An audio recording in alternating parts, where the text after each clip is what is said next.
My channel. మన వైజాగ్లో RK beach దగ్గర ద పార్క్ హోటల్ పక్కన అయోధ్య రామ మందిర్ సెట్ పెట్టడం అయితే జరిగింది ఫ్రెండ్స్. సో నేను కూడా వెళ్ళి ఎక్స్ప్లోర్ అయితే చేశాను. ఆల్రెడీ దీని మీద ఫుల్ వ్లాగ్ అయితే పెట్టాను. ఎవరైనా చూడకపోతే వెంటనే వెళ్ళి చూసాండి. ఇదిగోండి అయోధ్య రాముడు అనమాట. అదేనండి బాలరాముడు.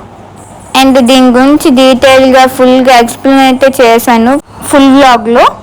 నా ఛానల్లో ఉంటుంది. అండ్ ఆల్సో రిలేటెడ్ లింక్లో కూడా ఇస్తాను, మీరు చూసేయండి ఫ్రెండ్స్.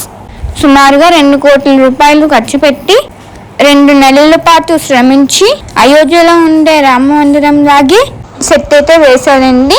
అండ్ దీని టైమింగ్స్ వచ్చేసి morning 10 AM to night 10 PM. ఇది వచ్చేసి 45 days అయితే ఉంటుందండి. ఇంకా దీని టికెట్ ధర వచ్చేసి 50 రూపాయలు అండి పర్ పర్సన్ అనమాట. అండ్ ఆర్కిటెక్చర్ కూడా చాలా బాగుందన్నమాట, ఎంత బాగుందో. అండ్ అరుణాపురం న్యూస్ ఛానల్స్ వాళ్ళు కూడా వచ్చారనమాట.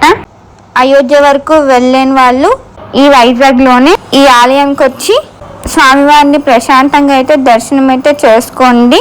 అండ్ లోపల సెక్యూరిటీ గార్డ్స్, అలానే బాడీ గార్డ్స్, అలానే పోలీస్ డిపార్ట్మెంట్ వాళ్ళు కూడా ఇక్కడైతే ఉన్నారు ఫ్రెండ్స్. భక్తులకి ఎటువంటి ఇబ్బంది కలగకుండా. అండ్ లొకేషన్ చూసారా ఎంత బాగుందో, నాకైతే చాలా బాగా నచ్చింది అనమాట. వెళ్ళని వాళ్ళు ఉంటే వెంటనే వెళ్ళండి, చాలా అదృష్టం కదా. వైజాగ్లో ఉన్న వాళ్ళు, అలానే వైజాగ్ చుట్టుపక్కల ఉన్న వాళ్ళు కూడా వెళ్ళండి ఫ్రెండ్స్. మీకు బీచ్ వ్యూ కావాలంటే మార్నింగ్ టైం, లేదా లైటింగ్స్తో కావాలంటే నైట్ టైం వెళ్ళండి. ఈ ఆలయంపై ఇంకా మరెన్నో విషయాలు తెలుసుకోవాలి అనుకుంటే నా ఛానల్లో ఫుడ్ బ్లాగ్ ఉంది, ఎవరైనా చూడకపోతే వెంటనే వెళ్ళి చూసేయండి. Thanks for watching, please subscribe.